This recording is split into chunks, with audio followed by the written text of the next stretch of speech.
पुणे के real estate बाजार पर आई एक नई और ताजा रिपोर्ट कई दिलचस्प संकेत दे रही है। कीमतें अब भी बढ़ रही हैं, लेकिन उनकी रफ्तार थोड़ी धीमी पड़ गई है। पहली बार लोगों की आय घरों की कीमतों से ज्यादा तेजी से बढ़ी है। क्या हम कह सकते हैं कि रियल एस्टेट का जो डाउन साइकिल था वो अब खत्म हो रहा है? अफोर्डेबिलिटी बढ़ने की वजह से हमारे हिसाब से सेल्स थोड़ा बढ़ चुका है। क्या माने कि थोड़ा ओवर एक्साइटमेंट है मार्केट में? 26% का जो करेक्शंस हमको दिखाई दिया कि एक तरीके से पुणे ओवर सेल कर रहा था कि नवी मुंबई ने थोड़ा नुकसान पहुंचा दिया पुणे को। अभी पुणे की जो इंफ्रास्ट्रक्चर की जो इशू है, this is a problem of a developing nation. Discounts बढ़ेंगे, लॉन्च कम होंगे, क्या आफ्टर इम्पैक्ट आएगा इन सब चीजों? ज्यादा ग्रोथ जो है प्रीमियम में दिख रही है, क्योंकि जो लॉन्चेस हुए हैं वो प्रीमियम लोकेशंस में ज्यादा है। कि अब सभी जने बनाएंगे तो फिर लग्जरी ही बनाएंगे। जो डेवलपर प्रोजेक्ट करता है उस लोकेशन में वो क्या प्रोडक्ट बनाएगा, it has to be for that individual group of customers. कि जब तक एक प्रोजेक्ट पूरा होगा, वो असेसमेंट जब हमने प्रोजेक्ट को लॉन्च किया था क्या बदल नहीं जाता हो? जब तक प्रोजेक्ट रेडी होता है ज्यादातर जो है माल बिक चुका होता है। बढ़िया वक्त है घर खरीदने का, या आप कहेंगे कि भाई इस समय इतना सब कुछ उथल पुथल मची हुई है, थोड़ा संभाल के? Timing to buy is based on when you can afford and when you can buy the best that you can at that time. Market can not be perfectly timed. चीजें लगातार बदल रही हैं, चाहे वर्ल्ड ऑर्डर हो चाहे technology हो। ऐसे में यहाँ से मार्केट कैसा दिखता है? डोमेस्टिक इकोनॉमी के ऊपर रियल एस्टेट मार्केट की ग्रोथ है, चाहे वो रेजिडेंशियल हो चाहे वो कॉमर्शियल हो।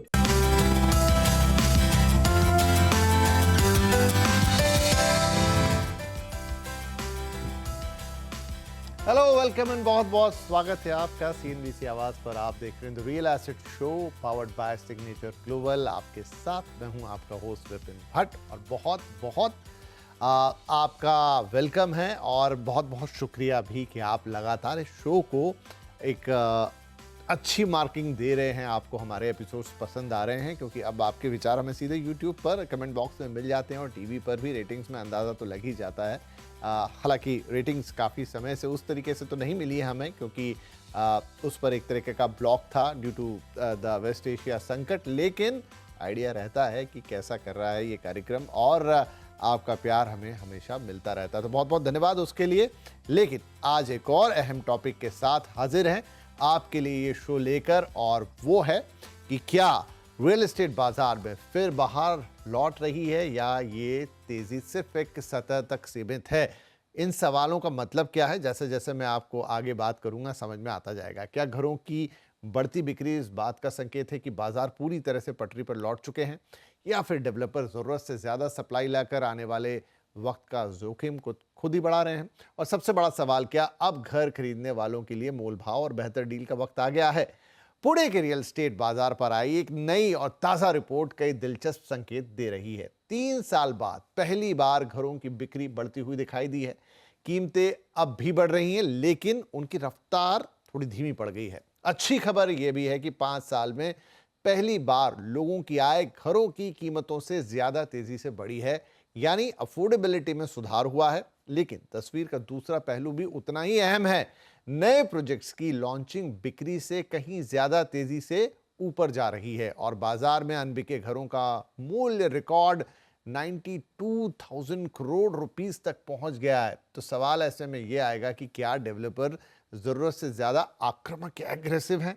अगर यही रफ्तार जारी रही तो क्या आने वाले वक्त में कीमतों पर दबाव बनेगा, और क्या ये मौका खरीदारों के लिए एक चांस या मौका लेकर आएगा, या चुनौती डेवलपर्स के लिए रहने वाली है? तो आज इन्हीं सवालों पर बात करेंगे गेरा डेवलपमेंट्स के मैनेजिंग डायरेक्टर रोहित गेरा से, जिन्होंने ये रिपोर्ट तैयार की है। हर साल उनकी तरफ से एक रिपोर्ट आती है और हम उस पर चर्चा भी करते हैं। साथ ही हैं हमारे साथ लाइसिस फोरास के मैनेजिंग डायरेक्टर पंकज कपूर साहब, जो कि अपने डेटा के साथ हमेशा रेडी रहते हैं, जो अपने स्वतंत्र डेटा और बाजार विश्लेषण के लिए जाने भी जाते हैं। तो दोनों मेहमानों का बहुत बहुत स्वागत है। और आज बात तो होगी आंकड़ों में सिर्फ पुणे की, लेकिन उस कहानी से पूरे भारतीय रियल एस्टेट बाजार का एक ट्रेंड हमें यहाँ समझ में आने वाला है।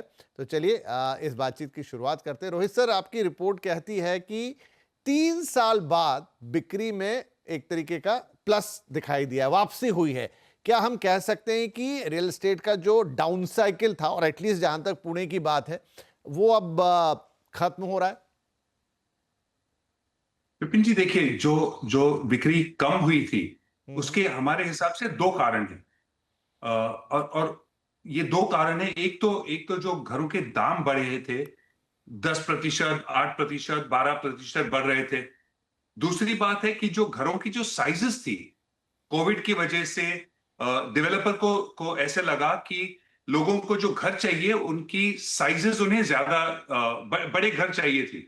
तो अगर आप घर का साइज और घर का दाम मल्टीप्लाई करें तो उसके वजह से हमारे हिसाब से what we are calling sticker shock लोगों को हुआ। हम्म। और इसके वजह से घरों की जो बिक्री हुई है वो थोड़ी कम हो चुकी थी। अब गए साल में जो प्राइसेस बढ़े हैं वो लगभग 5% ही बढ़े हैं। और अगर आप लोगों की जो इनकम है और उसमें जो बढ़त देखेंगे तो it has been more than the 5% in the flat prices. तो इसके वजह से जो अफोर्डेबिलिटी है वो थोड़ी बढ़ चुकी है। और अफोर्डेबिलिटी बढ़ने की वजह से हमारे हिसाब से सेल्स थोड़ा बढ़ चुका है। राइट सर, रिपोर्ट ये भी कह रही है कि जो आपने कहा सेल्स की बात है तो उसमें अराउंड 7% का इंक्रीमेंट है और लॉन्च बढ़ गए हैं 14% से ज्यादा। तो क्या माने कि थोड़ा ओवर एक्साइटमेंट है मार्केट में? देखिए, डेवलपर तो सब ऑप्टिमिस्ट ही रहते हैं। जब जमीन खरीदते हैं तो ऑप्टिमिज्म से ही लेते हैं। जी। तो एक बार ये जो सेल्स में टर्न अराउंड हुआ है तो लोग सप्लाई तो इंट्रोड्यूस करेंगे ही।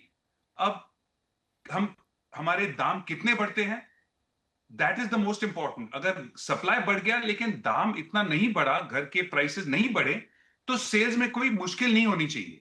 लेकिन अगर सप्लाई बढ़ चुका है और आपने प्राइस ज्यादा बढ़ा दिया और साइज बहुत बढ़ गए तो इस ये तीनों का कॉम्बिनेशन फिर इंडस्ट्री के लिए एकदम लीथल हो जाता है। राइट आपने हम मुझे याद है लास्ट ईयर भी जब हम आपकी रिपोर्ट पे चर्चा कर रहे थे तो वो स्टिकर शॉक वाली बात आई थी।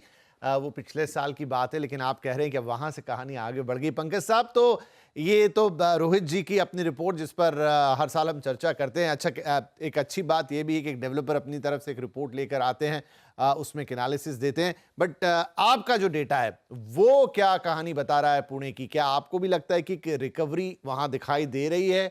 अगर दे रही है तो कितनी मजबूत है? क्या सूरत हाल है? आपके आंकड़ों में क्या नजर आ रही है तस्वीर? देखिए, अगर हम पिछले साल देखें तो हमारे डेटा के हिसाब से पूना ने करीब 80,000 यूनिट के सेल्स की थी, जो हाईएस्ट एवर। एंड उसके अंदर कॉन्ट्रैक्शंस पिछले फाइनेंशियल ईयर में हुआ in comparison to the financial year which was earlier. तो और ये जो 26% का जो करेक्शंस हमको दिखाई दिया पिछले फाइनेंशियल ईयर में, ये मुझे दिख रहा था कि एक तरीके से पूना ओवर सेल कर रहा था। अगर हम ऑल इंडिया के नंबर्स को देखें तो हर एक शहर की एक डायनामिक्स रहती है। और मेरा एक अच्छा सा बेंचमार्क नंबर निकल के आ रहा था कि एक city in the efficient pricing और रियल एस्टेट डायनेमिक्स जोन में करीब 2.5% से 3% जो है वो number of household annual sales होती है बिल्डर मार्केट की।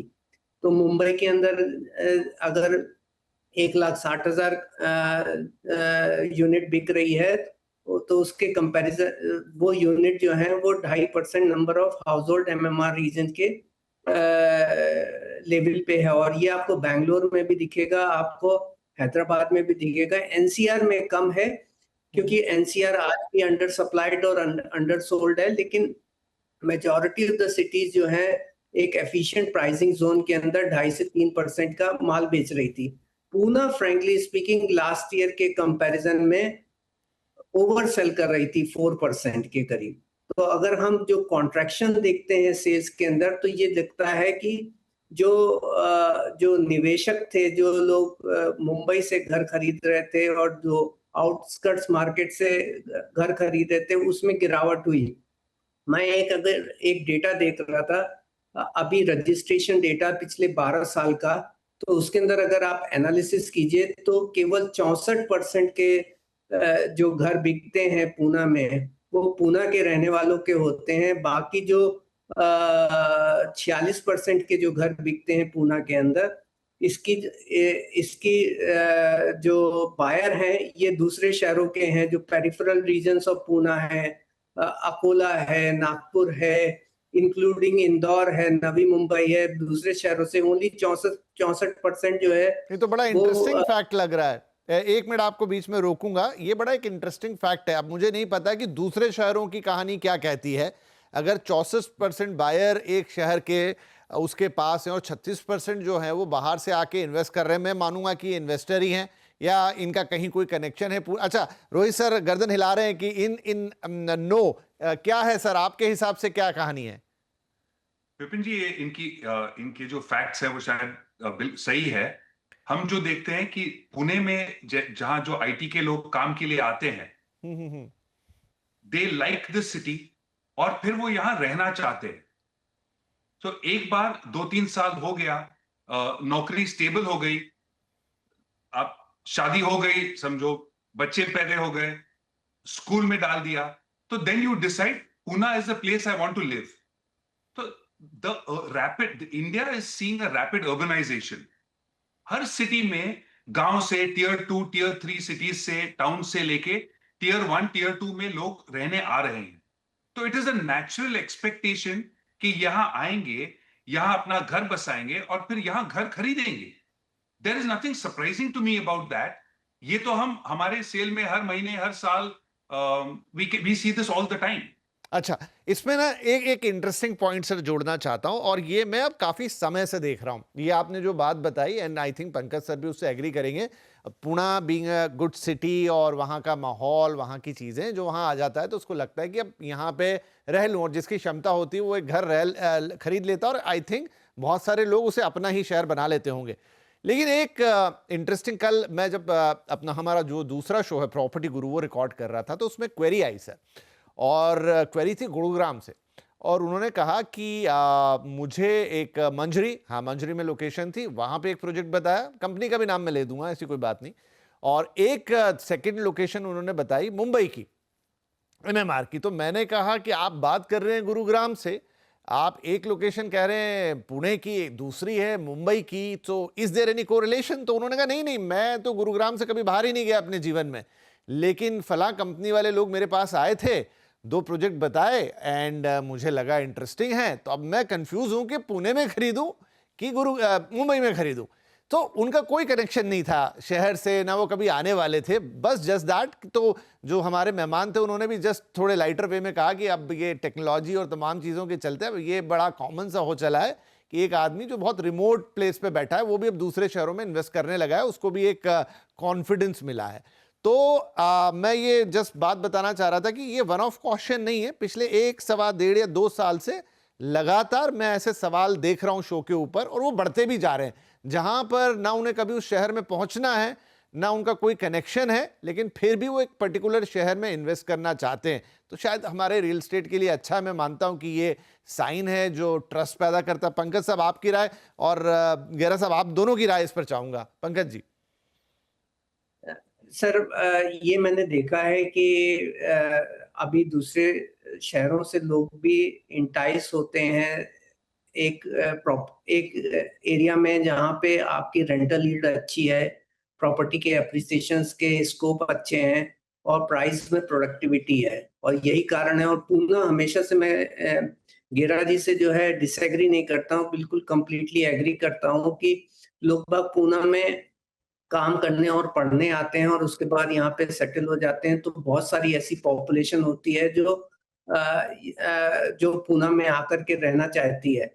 बट मैं उसमें थोड़ा सा एडिशन ये करूंगा कि पूना जो है मुंबई से बहुत सारी सेल्स मुंबई के रहने वालों की होती थी, लेकिन नवी मुंबई के डेवलपमेंट और इंफ्रास्ट्रक्चर कनेक्टिविटी के बाद जो ट्रांस हार्बर कनेक्टिविटी हुई, एयरपोर्ट का फंक्शनैलिटी चालू हो गई, तो इसके बाद जो उनके पास एक ऑल्टरनेटिव नवी मुंबई में जो अवेलेबल होना चालू हो गया। पहले नवी मुंबई का मेजॉरिटी ऑफ द रीजन्स जो एक प्राइस ब्रैकेट बिटवीन 5,000 to 10,000 के रेंज में आता था, वो ज्यादातर जो है इतना हैबिटेबल नहीं था, जबकि पूना के अंदर रेंटेबल लोकेशन, एक हैबिटेबल लोकेशन आपको इसी प्राइस ब्रैकेट में मिलती थी, तो लोग बागों की चॉइस पूना रहती थी।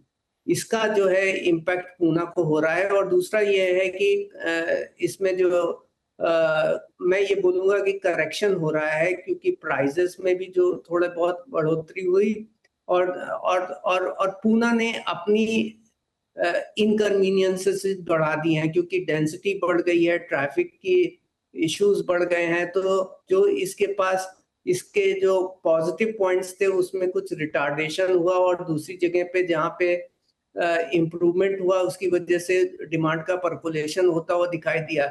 एक और डेटा पॉइंट मैं ऐड करता हुआ देखूंगा कि अगर मैं ये जो रजिस्ट्रेशन का डेटा देख रहा था, पूना के अंदर 51% जो बायर हैं वो फीमेल हैं, एंड मेल 49% है। तो एक ये अच्छा पर्सपेक्टिव भी देखने को मिल रहा है कि female participation in Poona in house purchases are higher than males. तो ये भी एक बड़ा ही इंटरेस्टिंग नहीं, ये बड़ा इंटरेस्टिंग पॉइंट है। अब ये हो सकता है कि वो रजिस्ट्रेशन, क्योंकि थोड़ा बेनिफिट मिलता है जब रजिस्ट्री एक फीमेल के नाम पर होती है, तो वो भी उसका, पर एनीवे नंबर अच्छा है, इनकरेजिंग है कि महिलाओं का प्रतिशत ज्यादा है, that is really good.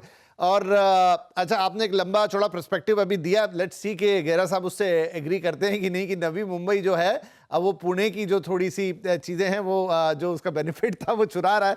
But to your surprise sir, not वो जो कल बायर थे और जो हमारे एक्सपर्ट थे कल शो पे, उन्होंने भी कहा कि हाँ, मैं कहूंगा कि पुणे की ये प्रॉपर्टी आप ले लीजिए। और बायर ने भी फिर बोला, जो गुरुग्राम से थे, कि हाँ, मेरा भी मन तो यही था, लेकिन आपसे बस मैं एक वो टिक मार्क चाहता था उसके ऊपर।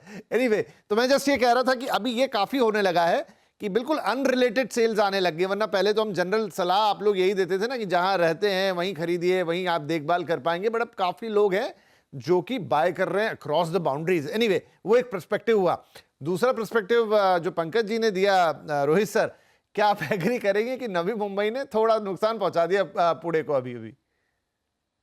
देखिए, पुणे की जो इशू है, जो इंफ्रास्ट्रक्चर की जो इशू है, इट इज अ चैलेंज। मगर ये चैलेंज हर इस देश में, हर डेवलपिंग सिटी में यही हो रहा है ज्यादातर।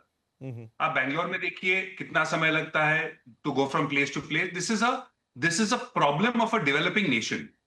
तो it is a problem in Pune as well, I will not hide from that.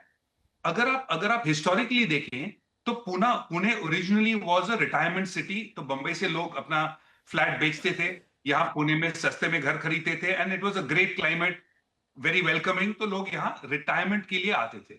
ये मैं 1980s की बात कर रहा हूं। Then people decided to start से, चलिए सेकेंड होम लेते हैं। सेकेंड होम कहां लेंगे? जहां हम वीकेंड के लिए जा पाएंगे। So Pune then became attractive for that reason. अब वीकेंड होम के लिए I don't think people look at Navi Mumbai, but investment के लिए एक बार नवी मुंबई के जो प्राइसेस है, पुणे के जो मेन रीजन्स के अगर प्राइसेस मैच हो गए, और अगर आपको इन्वेस्ट करना है और आपका वो बजट है, तो then people are looking at all kind. Navi Mumbai is also an option for people from Mumbai. Navi Mumbai is an option for people from Pune. और टेक्नोलॉजी की वजह से लोग अलग अलग सिटीज में रिसर्च कर सकते हैं, और you can choose to look at another city. But मेरे एक्सपीरियंस में अब तक इतने लोग नहीं आए हैं जो और कोई दूसरे सिटी से यहां कांटेक्ट करके आने के बिना, साइट विजिट के बिना घर खरीद रहे हैं। और मैं लोगों को एडवाइस ये दूंगा कि प्लीज आप ऐसे मत करिए।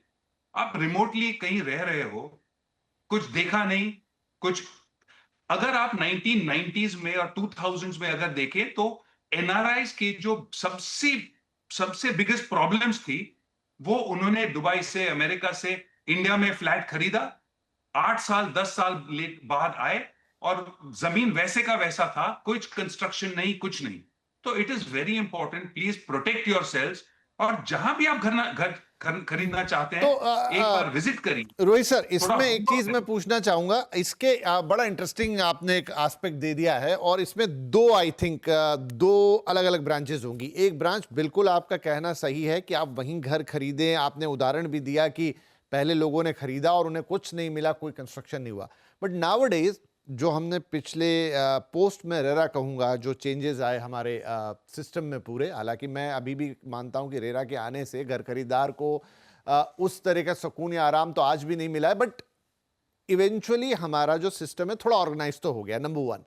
नंबर टू, कि जितने बड़े प्लेयर्स हैं, including the corporate players and players like you, जहां पर लोगों का भरोसा है, तो अब मैंने वो नाम नहीं लिया जिस प्रोजेक्ट की मैं बात कर रहा था, लेकिन फिर भी दिल्ली का एक बड़ा डेवलपर आता है, मुंबई में एक प्रोजेक्ट लॉन्च करता है, पता चलता है कि 50% से ज़्यादा खरीदार दिल्ली या नॉर्थ इंडिया से हैं, बिना यहाँ आए बिना देखे। मुंबई के एक बड़े डेवलपर जाते हैं दिल्ली और वहाँ पर प्रोजेक्ट लॉन्च करते हैं, खबरें हम हेडलाइंस में सब सुनते हैं, पता चलता है वहाँ पर भी आइसोलेटेड, मतलब नॉट फ्रॉम द प्लेस, काफ़ी सारे लोग आ गए। इनफैक्ट आप भी उसी श्रेणी में आएंगे क्योंकि आपके प्रोजेक्ट भी वक्त पे कंप्लीट होते हैं और आपका भी रिकॉर्ड उसमें काफ़ी क्लीन है, और ऐसे और भी डेवलपर्स होंगे। क्या है कि ये बदलता ट्रेंड है जहां पर मतलब अच्छे नाम, अच्छे प्रोजेक्ट्स और अच्छी चीज़ें, मतलब सब कुछ जहां पर आप स्टैब्लिश हो गए कि भाई इनसे कोई चीज़ खरीद रहे हैं वो तो अच्छी होगी, और प्लस टेक्नोलॉजी, ये मिला के अभी वो शायद थोड़ा थोड़ा है, एक दो सवाल आ रहे हैं, लेकिन आने वाले वक्त में ये ट्रेंड बन जाएगा। विपिन जी, आपकी बात बिल्कुल 100% सही है।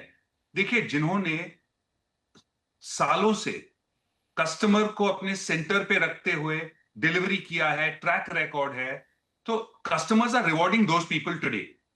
सो जो जो अगर आप मार्केट देखें तो the share the percentage of the reputed developers, उनका मार्केट शेयर बढ़ रहा है। हर साल रेप्यूटेड डेवलपर्स का मार्केट शेयर बढ़ रहा है।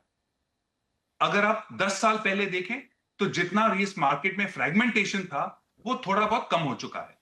So that is absolutely correct and it is a reward for the professionals who are delivering.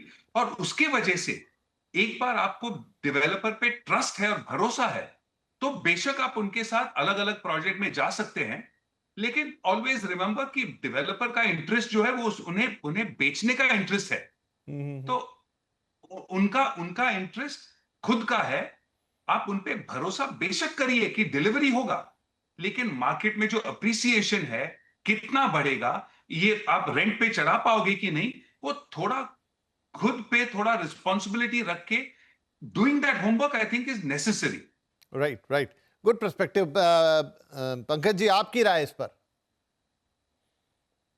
देखिए, मैं ये जरूर करूंगा कि दो चीजें देखनी चाहिए कि आप जो प्रॉपर्टी खरीद रहे हैं उसकी लोकेशन कैसी है, उसका प्राइस पॉइंट क्या है, is it Fairlie price, over priced और अंडर प्राइस्ड। और उसके लिए मैं हमेशा बोलता हूं कि आप रेंटल यील्ड को एक बेंचमार्क पकड़ के करेंगे। अगर 3% के नीचे है तो वो ओवर प्राइस्ड है रेंटल यील्ड, अगर 3% से ज्यादा है तो वो अंडर प्राइस्ड है, और 3-3.5% जो है रेजिडेंशियल जो है वो फेयरली प्राइस माना जाता है। तो आपकी प्राइस की प्रोडक्टिविटी है। अब question comes is sometimes I have seen even the large developer launches a project जिसमें अगर प्रिवेलिंग रेंटल जो है उनकी जो प्रोडक्ट है उसके बेसिस पे 2% या 1.5% की रेंटल यील्ड बताता है, तो उसमें प्रोलॉन्ग स्टैग्नेंसी होती है। तो मैं ये नहीं एडवाइस करूंगा कि एक बड़ा बिल्डर ने लॉन्च किया है प्रोजेक्ट, उसको आप आंखें बंद करके खरीद लें और वो प्रॉपर्टी में एप्रिसिएशन होता रहेगा। दूसरा पॉइंट फर्दर था कि ऐसा नहीं है कि सारे बड़े बिल्डर्स ने आज तक एग्जीक्यूशन टाइम पे किया है। आप परफॉर्मेंस देखिए, नाम खाली ना देखिए। आप ये देखिए कि साइट पे, मुझे याद है कि रोहित पहले भी बोलते थे कि आप साइट की विजिट देखिए, आप वहां पे काम करने वाले वर्कर्स को देखिए, उसके अंदर एक्टिविटीज देखिए और उसके बाद एक डिसीजन लीजिए। मैं हमेशा ये देखता हूँ कि अगर हम एनालाइज करते हैं, और मैं हमेशा पूछता हूँ कि आप 10 छोटे बिल्डर्स का नाम ले दीजिए जिन्होंने पिछले दशक में डिफॉल्ट किया है, और 10 बड़े बिल्डर्स का नाम ले लीजिए जो अपने समय पे बड़े थे जिन्होंने डिफॉल्ट किया है। आपको ज्यादातर नाम बड़े बिल्डर्स के दिखेंगे। तो ये कोई जरूरी नहीं है कि स्मॉलर डेवलपर ही नीचे जा रहे हैं। और तीसरा एक पॉइंट ये है कि जो हमारा डेटा देख रहा है, इस डेटा में पिछले 2 क्वार्टर्स के अंदर हमको 2 नए पर्सपेक्टिव दिखे। एक तो क्या है कि जो प्रीमियम प्रॉपर्टीज के लॉन्चेस होते थे और मिड और अफोर्डेबल सेगमेंट में डिक्लाइन होता हुआ दिखाई दे रहा था, उसका रिवर्सल ट्रेंड देखा। हमें मिड और अफोर्डेबल सेगमेंट में मोर सप्लाई देखी। और दूसरी बात है कि हमारे पास करीब 35% 40% जो न्यू सप्लाई आई है वो छोटे बिल्डर से आई है। इस वक्त मार्केट में जो बिल्डर्स ने जिन्होंने प्रोजेक्ट्स लॉन्च किए हैं उनकी संख्या करीब 17,000 के करीब पहुंच गई है, जिसके अंदर 40% 45% सप्लाई जो है वो स्मॉलर डेवलपर के थ्रू आई है। तो रियल एस्टेट के अंदर बहुत ज्यादा कंसोलिडेशन आपको दिखेगा नहीं कभी भी, क्योंकि कारण ये लोकल सब्जेक्ट है, लोकल मार्केट है। हर एक एरिया के अंदर वहां का एक बिल्डर होता है, उसका नाम होता है। गेरा जी का नाम पूना में बड़ा है, मुंबई के अंदर हीरानंदानी है, रहेजाज हैं, बाकी लोग हैं, कुछ एक नेशनल प्लेयर हैं जो दूसरे मल्टी एरिया में हो। ज्यादातर जो है ये मार्केट एक लोकल जी। डायनामिक्स चलता है, तो इसमें आपको बहुत ज्यादा कंसोलिडेशन होता हुआ आपको कभी नहीं दिखाई देगा। What a golden piece of advice from both of you। मतलब एक हैं जो देश के डेवलपर हैं जाने माने, दूसरे हैं जो देश के जाने माने रियल एस्टेट एक्सपर्ट हैं, लेकिन कितनी गहरी बात उन्होंने की। जबकि मैंने थोड़ा सा पुश किया यहाँ पे कि देखिए बदल रहा है ट्रेंड, तो उन्होंने एक्सेप्ट किया उसको, लेकिन विंडो में दिखने चाहिए भाई तीनों लोग। और लेकिन अच्छी बात यह है कि उन्होंने आज भी वो जो गोल्डन रूल है, वो जो बेसिक्स हैं रियल एस्टेट के, चाहे वो गेरा साहब ने कहा चाहे पंकज जी ने कहा, कि जब तक आप जाकर नहीं देख लेते खुद या आप नहीं समझ लेते, आप सिर्फ बड़े नाम पर भी नहीं जा सकते, आप बाकी के पुराने ट्रैक रिकॉर्ड पर भी नहीं जा सकते। कई बार तो अच्छा है, बढ़िया है कि किसी का ट्रैक, लेकिन project to project, city to city आपको वो सारी बातें पता होनी चाहिए आज भी। और ये फंडामेंटल है और ये बेसिक्स है रियल एस्टेट के। टेक्नोलॉजी कितनी भी आगे बढ़े वो शायद आपको फैसिलिटेट करेगी ये सारी चीज़ों में, लेकिन फंडामेंटल्स कभी चेंज नहीं होंगे। बहुत आई थिंक बड़ी इंपॉर्टेंट राय है जो आप दोनों की तरफ से निकल कर आई। Now coming back to the report, हम थोड़ी सी दूसरी बातचीत काफ़ी कर गए। नाउ नंबर्स पे वापस आते Rohit sir. 92,110 crore unsold inventory, बहुत बड़ा ये आपने आंकड़ा दिया इसमें।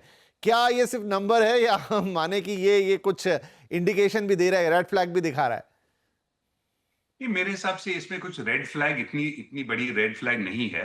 It is a big number. It is now, और depending on the day, it's $10 billion, $9.8 billion। It's a big number. Absolute number देखेंगे तो नंबर संख्या बड़ा है, लेकिन इसमें जो इंपॉर्टेंट एस्पेक्ट है कि टोटल नंबर ऑफ फ्लैट्स कितने हैं, और that is not changing dramatically. हाँ, साइज बढ़ चुकी है, प्राइस बढ़ चुका है, उसकी वजह से उसका वैल्यू बढ़ चुका है। तो वैसे अगर आप देखने गए तो कि पूरा जो रियल एस्टेट इंडस्ट्री का जो एक्टिविटी जो रुपी टर्म्स में है वो बढ़ रहा है, प्राइस की वजह से, साइज की वजह से। And that is what 92,000 crores is indicating. तो Okay. It is not something which I am overly concerned और वरीड अबाउट। ठीक है। हाँ, अगर आपकी जो अनसोल्ड फ्लैट्स है बहुत ज्यादा बढ़ती है तो वहां प्रॉब्लम हो सकता है। अगर सेल्स क्लियरिंग हो रहा है थोड़ा प्लस माइनस में, it is not a big concern to my mind. ठीक है, इसको थोड़ा और फ्रेगमेंटेड करते हैं।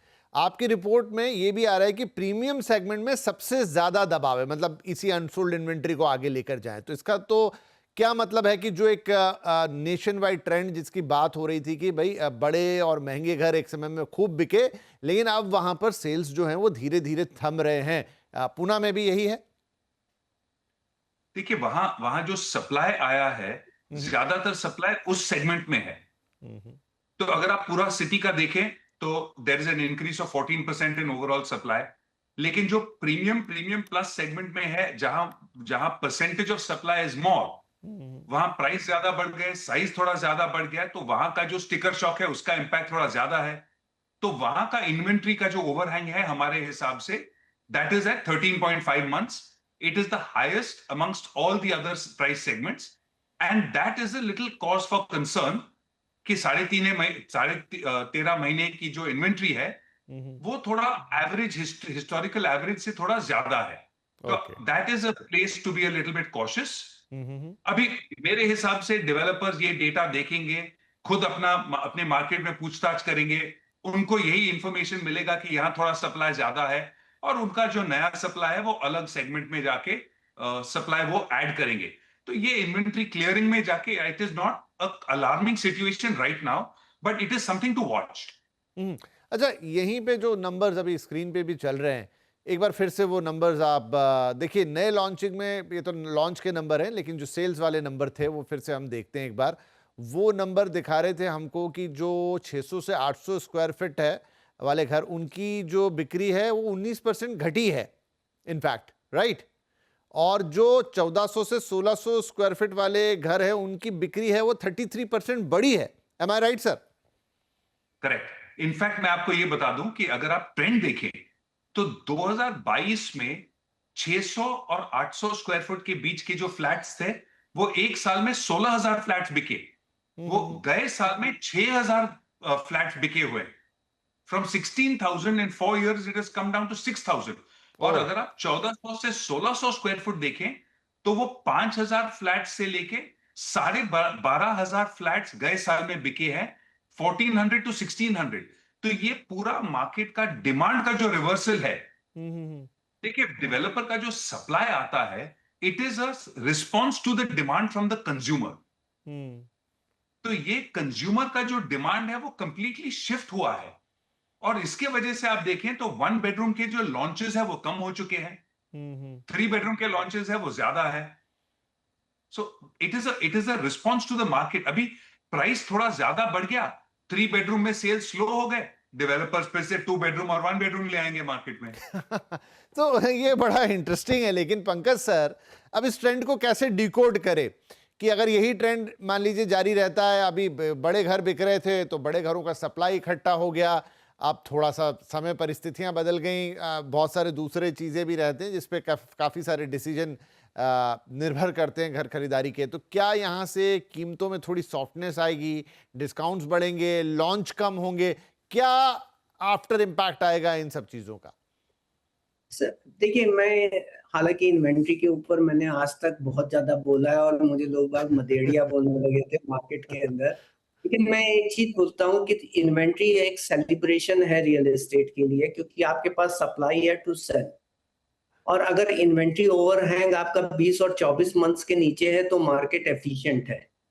तो अगर 13.5 मंथ की भी इन्वेंट्री ओवरहैंग लग्जरी सेगमेंट के अंदर है तो ये इतना बड़ा कंसर्निंग नहीं है, क्योंकि अगर आपकी साल के अंदर 64,000 यूनिट बेच रहे हैं और उसके अगेंस्ट में आपके पास 1,13,000 यूनिट की इन्वेंट्री है, तो इन्वेंट्री ओवरहैंग जो है आपका जो 2 साल से कम है, तो इतना बड़ा इम्पैक्ट आपको दिखाई नहीं देता। बाकी दूसरा डेटा ये है कि जो हम न्यू लॉन्चेस देख रहे हैं उसके अंदर मेरे हिसाब से जो सप्लाई का डिस्ट्रीब्यूशन हमारे डेटा में दिखाई दे रहा है वो 2 और 3 BHK जो है करीब 70% का मार्केट पार्टिसिपेट करता है। और जो ग्रोथ के नंबर दिखाई दे रहे हैं लग्जरी सेगमेंट में, वो लोअर बेस का भी इम्पैक्ट है, क्योंकि उसमें सप्लाई का कंपोजिशन कम होता है। तो अगर थोड़ा भी इंक्रीज होता है because of the new launches और channel partner sales and all those thing, because of that the skewness दिखती है। But overall all India level पे not only Pune but rest all the city, अगर आप देख लीजिए टॉप 8 सिटीज के अंदर हमने देखा है, तो हमें मिड सेगमेंट और अफोर्डेबल सेगमेंट में पहली बार पिछले 2 क्वार्टर्स के अंदर ग्रोथ होती हुई दिखाई दी, जो अभी तक मॉडरेट थी। जो प्रीमियम थे प्रोजेक्ट्स, वहां पे अभी थोड़ा थोड़ा स्लो डाउन दिख रहा है। और ये बहुत सारी चीजें डिपेंड करती है कि किस लोकेशंस में आपका प्रोजेक्ट लॉन्च हुआ है। अगर आपका अफोर्डेबल और मिड सेगमेंट वाली लोकेशन में लॉन्च हुआ है तो आपको ज्यादातर 1 BHK 2 BHK दिखेंगे। लेकिन अगर आपके प्रोजेक्ट्स लॉन्च ज्यादा होते हैं जो आपकी प्रीमियम लोकेशन है, जैसे बोट क्लब या सिटी सेंटर या पूना के कोर एरिया में होंगे, तो आप नेचुरली ये देख लीजिए कि वहाँ बिल्डर जो है larger size of apartment he launch करेंगे, क्योंकि वह प्राइस बैंड ही ऐसा है जिसपे डिमांड की इंट्रैक्टेबिलिटी प्रीमियम हाउसेज की होती है। और यही में भी द रीजन कि आपको ज्यादा ग्रोथ जो है प्रीमियम में दिख रही है, क्योंकि जो लॉन्चेस हुए हैं वो प्रीमियम लोकेशंस में ज्यादा आए। वैसे पंकज जी ने थोड़ा सा हिंट तो दिया अपने मार्केट में, पर रोहित सर एक डेवलपर पर्सपेक्टिव से मैं आपसे समझना चाहूँगा कि ये बात समझ में आती है कि प्रीमियम या बड़े घरों की डिमांड बढ़ी, ओके, तो बिजनेस सेंस बोलेगा कि हाँ ठीक है, वहाँ पर भी बनाना चाहिए, मार्जिन्स हाई हो जाएंगे, एक डिफरेंट प्रोडक्ट आएगा। लेकिन जो हमारा देश है या कोई भी शहर ले लीजिए, उसमें जहां पर हाउसिंग की डिमांड, और पुणे में भी मैं मानता हूं कि वो एक कांस्टेंट मिड लेवल हाउसिंग की डिमांड हमेशा रहेगी। कोई भी अगर एक अच्छा 2 BHK बनाता है तो कभी मुझे नहीं लगता कि उसके खरीदारों में कोई कमी रहने वाली है, अगर वो अच्छी क्वालिटी का और अच्छे प्राइस पॉइंट पे लॉन्च हुआ है। बट ऐसा ट्रेंड क्यों दिखता है, या फिर ये सिर्फ मैं समझ रहा हूं, ऐसा हो मतलब आप ज्यादा बेहतर बताएंगे कि लोग ज्यादा उधर बनाने लग जाते हैं, इधर वाले को छोड़ देते हैं? क्योंकि ये तो ऐसा है कि आप कभी भी बनाइए, ये साल भर बिकेगा। आप किसी भी क्राइसिस में बनाएंगे तब भी बिकेगा, 2 BHK 2.5 BHK या थोड़ा सा जो स्वीट प्राइस पॉइंट वाला है। लेकिन वो शिफ्ट क्यों हो जाता है डेवलपर्स की तरफ से कि अब सभी जने बनाएंगे तो फिर लग्जरी लग्जरी ही बनाएंगे? विपिन जी देखिए, इसमें इसमें ऐसी बात है, इसे इसे 1 बेडरूम 2 बेडरूम 3 बेडरूम की तरफ से ना देखें। I think the better way is to say आप 2 बेडरूम ही पकड़ लीजिए। उसका मैं आपको उदाहरण देता हूं। आप 2 बेडरूम आप 1000 स्क्वायर फुट का करेंगे कि 1200 स्क्वायर फुट का करेंगे? 12.5 स्क्वायर फुट का करेंगे कि what will be the size? अब अगर आपने सेम मार्केट में आप 2 बेडरूम कर रहे हो और आपने उससे 1000 स्क्वायर फीट का कर दिया, लेकिन वहां के लोगों का जो अफोर्डेबिलिटी और डिजायर है, देखिए डिजायर तो सबका बड़ा घर लेने का ही रहता है। राइट, जिसके पास 2 बेडरूम है वो 3 बेडरूम का एस्पायर करता है, जो 1 बेडरूम है उसको उन्हें 2 बेडरूम की एस्पिरेशन होती है। तो अगर आप साइज का एस्पिरेशन तो होता ही है, अब पगार बढ़ गया, अफोर्डेबिलिटी बढ़ गई, तो 1000 स्क्वायर फुट का जो डिमांड है अगर वो 1200 पे हो गया और मैंने 1000 स्क्वायर फुट के फ्लैट्स कंस्ट्रक्ट कर दिए, तो वहां के लिए खरीदार कम होंगे। तो that is the important piece कि अफोर्डेबिलिटी। और हम जो देखते हैं हमारे सेल्स टीम के साथ जो देखते हैं, वी लुक एट, अच्छा उनका अफोर्डेबिलिटी 85 lakhs है लेकिन 88 पे वो नहीं खरीदेंगे। ये बहुत ही सेंसिटिव मार्केट है लोगों की अफोर्डेबिलिटी के हिसाब से।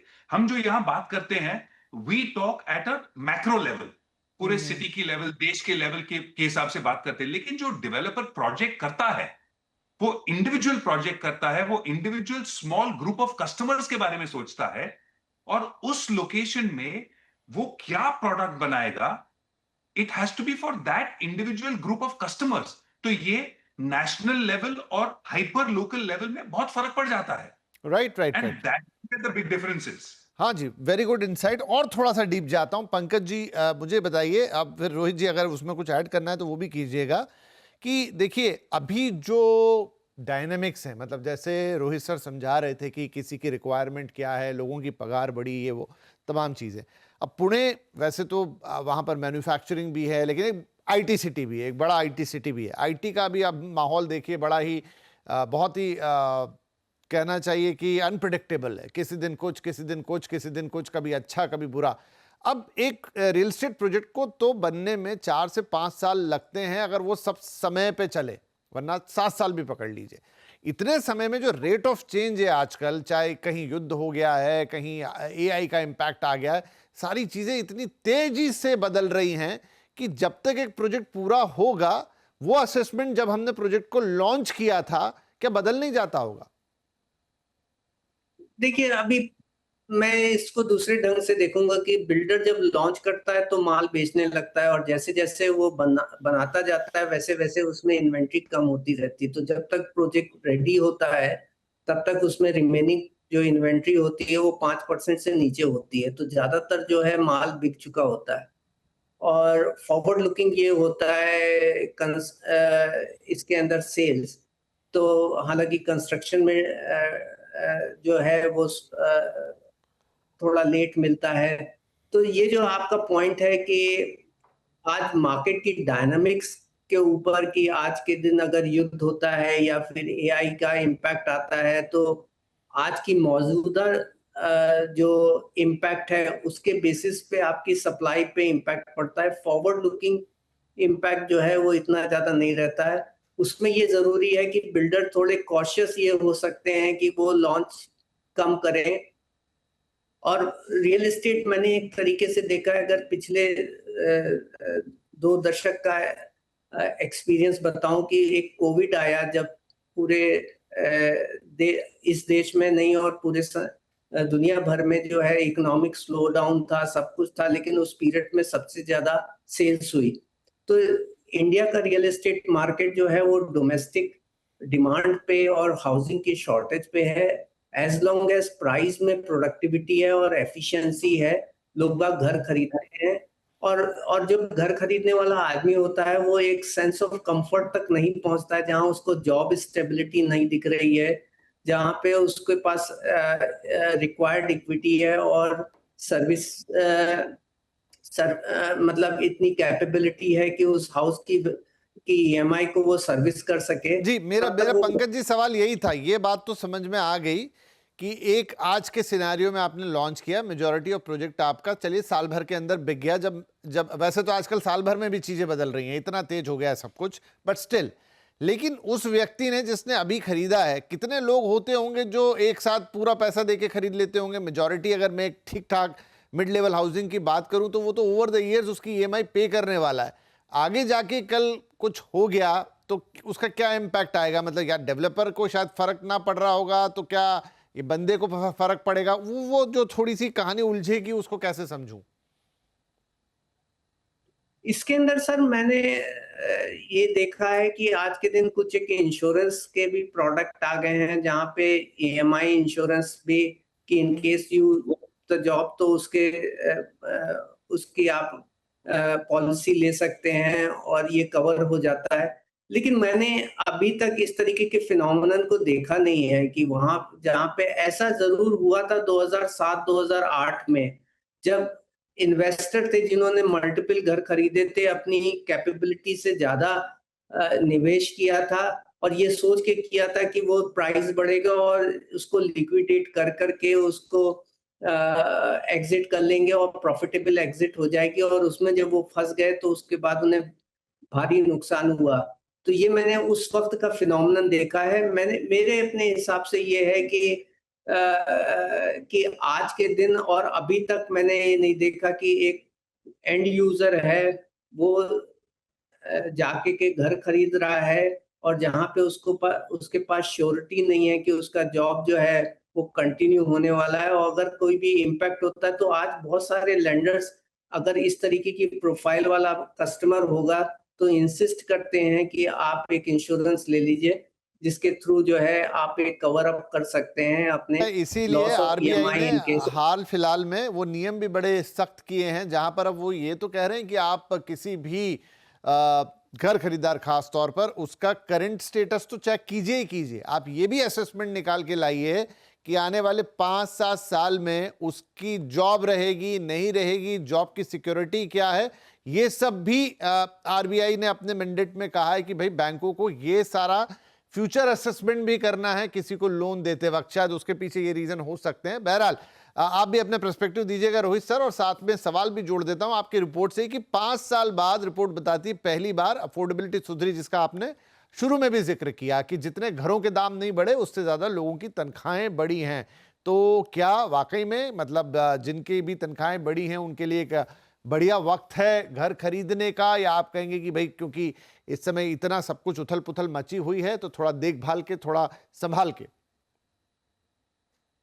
विपिन जी, आपने दो तीन अलग अलग बात जो कही है, मैं उसे एक एक उसका जवाब देता हूं। एक तो अगर आप देखें कि डेवलपर की तरफ से अगर प्रोजेक्ट 4 साल 5 साल 6 साल लग गए और अगर आपने सेल नहीं किया है, पंकज जी तो कह रहे हैं कि सेल्स हो जाता है, 1 साल में हो गया, लेकिन बहुत परिस्थिति में वो सेल नहीं होता। अब फाइनेंशियल क्लोजर यहां बहुत इंपॉर्टेंट है। आज तक रेरा के थ्रू फाइनेंशियल क्लोजर का अब तक उन्होंने मुद्दा उठाया नहीं है, but the benefit right now is under RERA आप एक प्रोजेक्ट में हर एक बिल्डिंग को एक सब प्रोजेक्ट कर सकते हैं, तो it can be registered as a different project.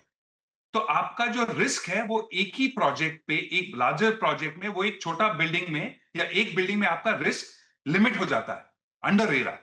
अब मार्केट चेंज हो गया, आपने जो नेक्स्ट बिल्डिंग किया वो अलग प्रोजेक्ट रजिस्टर करके उसके साइज मार्केट के हिसाब से आप बदल सकते हैं। तो RERA has already factor that in and that helps from a developers risk point of view. अब दूसरी बात रही, अगर कस्टमर की तरफ से अगर आप देखने गए तो मेरा ये मानना है कि अगर किसी की नौकरी पे रिस्क हो और जॉब सिक्योरिटी का रिस्क हो, तो आप घर छोड़िए, वो ईएमआई पे टीवी भी नहीं खरीदेगा। People go into a safety mode. तो जब वो घर खरीदता है, he is optimistic, he is confident. और जैसे आपने कहा, आरबीआई हैज सेड कि आप पूरा रिसर्च करके आप उनको तब लोन दीजिए। दूसरी बात है, जो कस्टमर घर खरीदता है, जो अंडर कंस्ट्रक्शन है, उनका जो अफोर्डेबिलिटी है, वो उनकी आज की तनख्वाह के हिसाब से बैंक लोन देती है। और जब वो अंडर कंस्ट्रक्शन खरीदते हैं, तो जब तक अब फ्लैट तैयार नहीं हो जाता, वो सिर्फ प्री ईएमआई दे रहे हैं।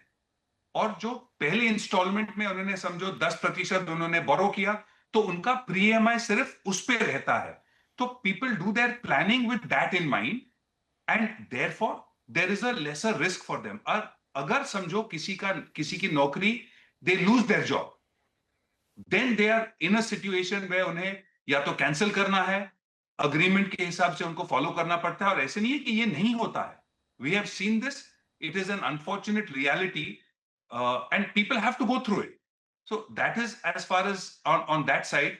आपकी जो जो जो लास्ट जो आपने सवाल की मुझे, कि अफोर्डेबिलिटी के हिसाब से और समय के हिसाब से, देखिए जब अफोर्डेबिलिटी बढ़ता है, it is a good time to buy. Actually मेरे हिसाब से बेस्ट टाइम टू बाय जब आपको घर की जरूरत हो, उस समय आपको खरीदना चाहिए। अब उस समय में आपको सबसे अच्छा जो मिले, आप बेशक ले लीजिए, क्योंकि फ्यूचर इज अनसर्टन। जैसे हम कहते हैं कि प्राइस सिर्फ 5% बढ़ा है, अगर समझो डिमांड बढ़ गया and in sales increase, prices ज्यादा बढ़ सकते हैं। तो आपका जो अगर आज रिक्वायरमेंट है, if you get the right project और आपकी जो requirement it is met, then today is a better time than tomorrow. क्योंकि अगर आप रेंट पे रह रहे हो, तो जितनी जल्दी आपका रेंट वो ईएमआई में कन्वर्ट होता है, उससे आपको बेनिफिट मिलता है। तो timing to buy is based on when you can afford and when you can buy the best that you can at that time. ये market can not be perfectly timed. Right, ये एक अच्छी advice है कि market can not be perfectly timed. हर खरीदार के लिए, हर बायर के लिए वो डिफरेंट डिफरेंट। हाँ सर, कुछ बोलना चाह रहे थे? एक सिर्फ लाइटर वे में कह दूं कि अगर हम ये मार्केट टाइम कर सकते थे, so then all builders who have got the most experience will be doing very very well। लेकिन ये नहीं होता है ना। राइट राइट राइट, नहीं सही बात है बिल्कुल। तो जैसा एक इंडिविजुअल घर खरीदार के लिए है कि उसके लाइफ में या उसकी प्रोफेशनल लाइफ में या बाकी जो परिस्थितियां उसके आसपास है, वो सब कंबाइन करके उसका एक डिसीजन होता है कि मैं अब घर खरीद रहा हूं कि नहीं। उसी तरह शायद रोहित जी कह रहे हैं डेवलपर के पॉइंट ऑफ व्यू से भी, और अगर ऐसा होता कि टाइम कर लेते तो फिर क्या बात थी। राइट पंकज सर, तो अब अगर अब हम शो के क्लोजिंग की तरफ बढ़ रहे हैं धीरे धीरे, यहाँ से मतलब पुणे पर्सपेक्टिव भी दीजिएगा और एक ओवरऑल भी, कि अगले 12-15 महीने या एक साल, अब हमने सारी चर्चा कर ली, हमने मार्केट की भी करंट डायनेमिक्स पे बात कर ली, ओवरऑल सिचुएशन पे भी बात कर ली। मुझे लगता है कि अभी ग्लोबल जियोपॉलिटिकल सिचुएशन सब कुछ मिला जुला के, advent of AI, increase of AI, ये थोड़ा सा ना अनसर्टेनिटी का टाइम रहने ही वाला है। मतलब ये एकदम परफेक्टली कूल काम रोजी पिक्चर शायद कुछ समय तक या कुछ सालों तक नहीं बनेगी। चीज़ें लगातार बदल रही हैं, चाहे वर्ल्ड ऑर्डर हो चाहे टेक्नोलॉजी हो। तो ऐसे में आपको यहाँ से मार्केट कैसा दिखता है? मतलब अभी तो प्रीमियम की डिमांड थी, थोड़ी बहुत स्टेबल हो रही है, मिड साइड अफोर्डेबल थोड़े दबे पड़े थे, थोड़ा बहुत आपने कहा फिर से उनमें चेंज आया है। तो ये ऐसा ही कुछ कुछ तराजू जैसा कभी इधर कभी उधर चलता रहेगा, या कोई एक फिक्स डायरेक्शन पकड़ेगा?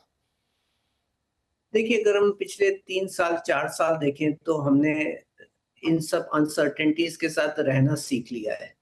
तो मार्केट एक्चुअली अपने एक लेवल को मेंटेन किए हुए है। डोमेस्टिक इकोनॉमी के ऊपर रियल एस्टेट मार्केट की ग्रोथ है, चाहे वो रेजिडेंशियल हो चाहे वो कॉमर्शियल हो। कॉमर्शियल ग्लोबल इकोनॉमिक का इम्पैक्ट अगर थोड़ा बहुत होगा तो वो ज्यादातर कॉमर्शियल पे आएगा, रेजिडेंशियल पे हमको इतना होता हुआ नहीं दिखाई दे रहा है। तीसरी बात यह है कि आज का वक्त जो है वो एफिशिएंट जोन में है। रेंटल यील्ड्स जो है वो ऑल इंडिया लेवल पे हाईएस्ट एवर है, I have never seen. Affordability जो गेरा साहब बोल रहे हैं कि अभी अच्छी हो गई, मेरे हिसाब से कोविड से अभी तक जो है वो बायर्स मार्केट है, जहां पे prices are lower than the people's income and interest rate combine impact.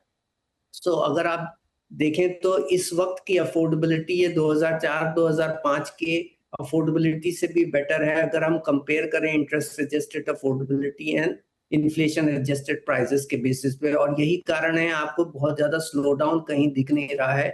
मैं नहीं बोलूंगा कि रियल एस्टेट में जितनी पिछले 5 साल में ग्रोथ देखी है, जहां 2 लाख करोड़ का मार्केट हुआ करता था वो आज 8.5 लाख करोड़ का मार्केट हो गया, और ये उसी ग्रोथ से ग्रो होता रहेगा। इट में maintain its own level, but मुझे ही नहीं लगता कि जो मार्केट की एफिशिएंसीज है इसकी वजह से हमें एक स्लो डाउन होता हुआ दिखाई दे।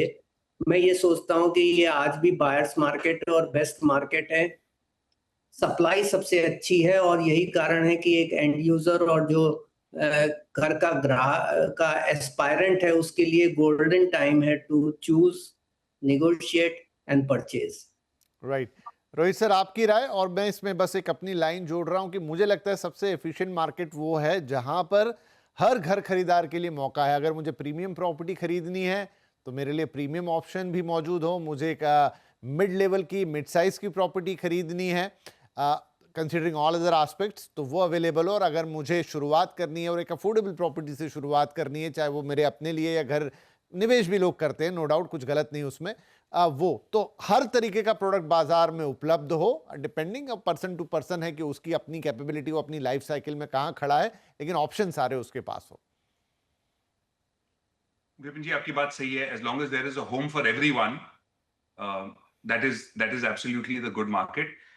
फ्यूचर का अगर मैं देखूं तो आई थिंक, मैं जब ये शो में आया आई वाज ऑप्टिमिस्टिक। मैंने पंकज जी का रिस्पॉन्स सुना तो आई एम सुपर ऑप्टिमिस्टिक, क्योंकि इतने सालों में, इतने पैनल डिस्कशंस में मैंने पंकज को आज तक इतना ऑप्टिमिस्टिक नहीं सुना है। But no, just I'm saying that in a lighter vein. It is a good time. Affordability is very strong. Supply of homes is good. देखिए, प्रोडक्ट का क्वालिटी बढ़ चुका है। आपने पहले एक सेकंड में आपको बता दूं कि रेरा में आपने कहा कि it has not met all its requirements, and that is correct. There is scope for improvement. But RERA के वजह से बहुत इंप्रूवमेंट ऑलरेडी हो चुका है। तो उस हिसाब से अगर आप देखें हिस्टोरिकल पर्सपेक्टिव से, it is a good time to buy from a consumer safety point of view, from an affordability point of view, from an interest rate risk point of view, amenities. So all of those things are good. Risk continues. ये जो uncertain market है, ये तो हमें, जैसे पंकज जी ने कहा, we have learn to live with it. अब वॉर देखिए तो एक वॉर था, दूसरा है, तीसरा है, आ रहा है, ये आएगा जाएगा। We have just gotten used to it, we have become numb to it, and that is a good thing in some ways. I think the outlook is positive for the market.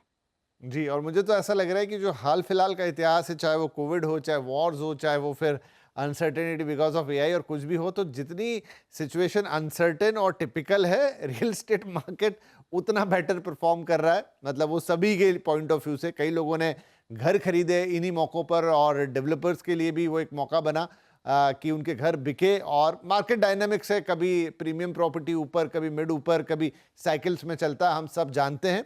लेकिन एक ऐसा देश हमारा जहां पर housing की demand में कोई कमी नहीं है, बनिस्बत बस ये है कि एक सही प्राइस पॉइंट पर वो हाउसिंग हो।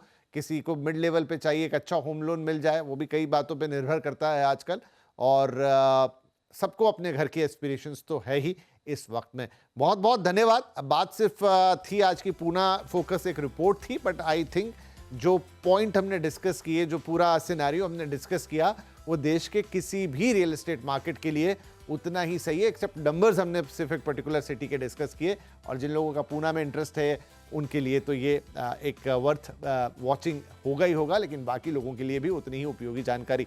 बहुत बहुत धन्यवाद रोहित सर और पंकज सर, आपने वक्त निकाला और ये सारी बातचीत आज हमसे की। आई होप कि हमारे दर्शक, हमारे होम बायर्स, हमारे इंटरेस्ट होल्डर्स, सभी को ये पूरी बातचीत काफ़ी बेनिफिट करेगी। Thank you very much sir.